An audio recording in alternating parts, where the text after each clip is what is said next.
Brother, this is with reference to a history book by the Oxford Press.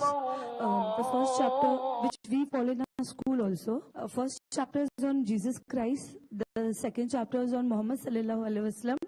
And brother, the teachings of Muhammad were later written down by his followers in a book called Quran.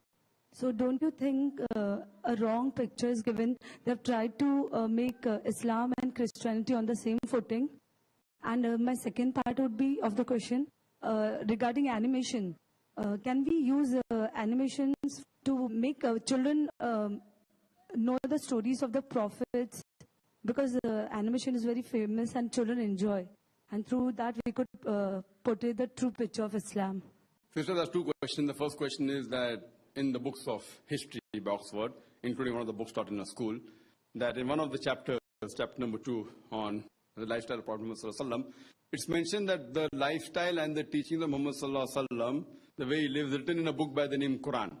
So shouldn't we object to it? Sister, we realize that if books are written by non-Muslims write books, and if it comes in the syllabus, there are chances that little bit here and there, it may not be exact. We should try and find out whether what is the intention is important. If the intention is to malign Islam, we have to object.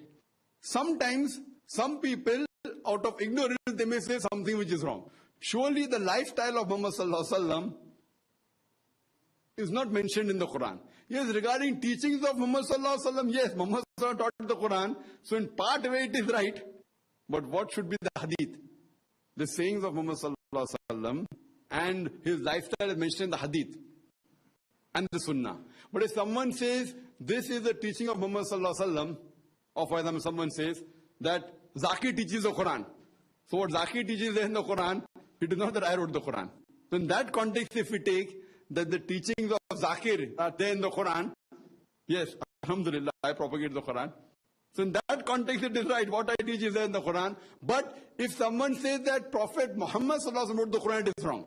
If someone insinuates Zakir wrote the Quran, it is totally falsehood. So depending upon the context is important. So here we realize that many non-Muslims are not aware of the teachings of Islam, and they may make mistakes while writing books. For example, when we pick up the syllabus of the CBSE or the government syllabus in our school, we see to it that the teachers are told about these points.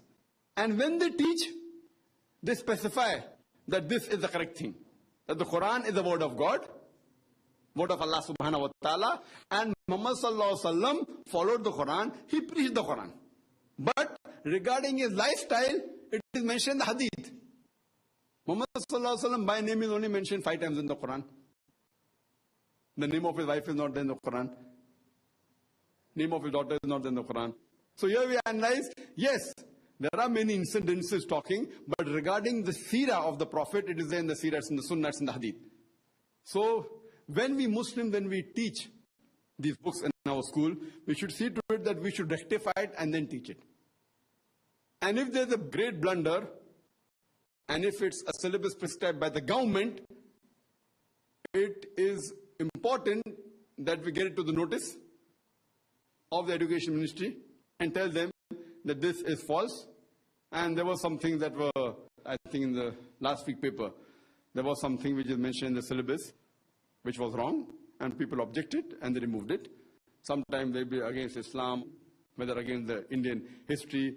I think, if I'm not mistaken, in one of the books it was mentioned that Bhagat Singh was a terrorist, if I'm not mistaken. And people took objection that Bhagat Singh was a terrorist. And they saw to it that then they're doing inquiry. How did this come in the text? It was one of the books of the NCRT. NCRT is the national curriculum, which is passed by the government. So maybe even though these books go under scrutiny. So if there is a grave mistake, if it's a minor thing, not in ignorance, etc., we should overlook it. But if it's a gross error, then we should rectify it. We should be to the ministry.